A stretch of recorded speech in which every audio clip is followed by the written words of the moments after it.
Now, because it's, me and I love to talk about light, tell me about light when it comes to seed starting.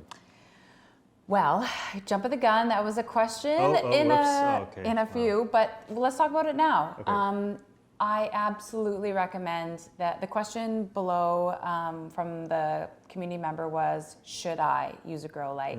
Okay. I absolutely recommend that you use a grow light. Seedlings need a lot of light. I keep a timer on my light. I just got it last year, Yep. so I've been growing for many, many years. I started with not as many materials as I have now, not as many lights. You can start small. I started with 1 T5 bulb light. A lot of people are using LED lights now. There are a ton of grow light options out there. Do you have a light meter reading on that? I do not You do have not. a light. Okay, well then, perhaps I could include my own little observation. So, I didn't really quite start the seeds in the ways that you mentioned. I sort of cheated and used an arrow garden, the Yes. pre-built thing. But effectively, it was still starting the seed from just the seed. Yep. Right? Which seed did you start? I did basil, thyme, oregano, maybe. He doesn't remember. I don't remember, but I did do a time lapse of it. I saw the basil actually grow bigger and bigger. Anyway, with that particular grow light, all the way down, which is what they recommend, the cycle was 16 hours on, 8 hours off. Yes. And when I measured it right at the spot where the seed was, I was getting 1,800 foot candles.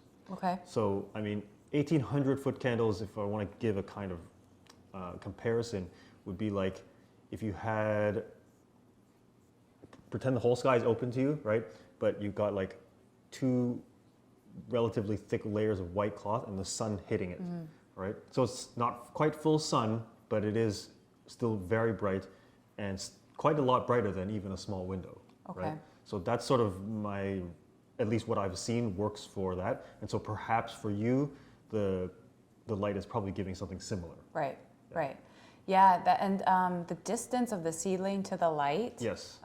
is also something that if you're just beginning, it may feel strange because so close. Yeah, right? because you have to put the light inches away from the soil.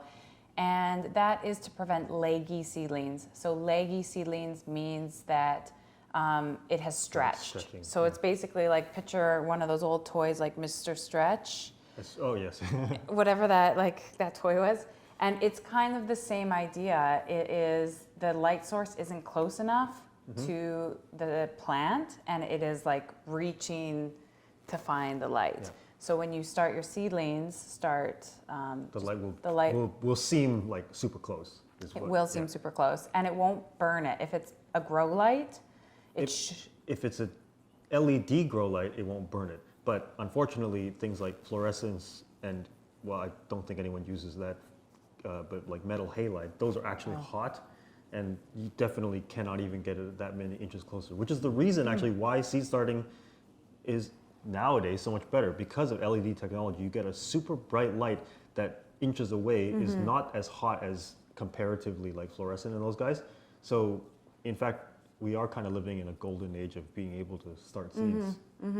And that being said, many years ago, when I first started planting my own vegetables, I didn't have a grow light. I think I grew 2 seasons without a grow light, and I would keep my tomatoes on the windowsill, and I'd keep them in right the on the windowsill. east Yep. in the morning, and I would get home from work and I would run them To the west side? to the west side of my house, and I had like a makeshift, like I had a big piece of cardboard propped up in between 2 chairs. Like it was a huge procedure. It was so much work.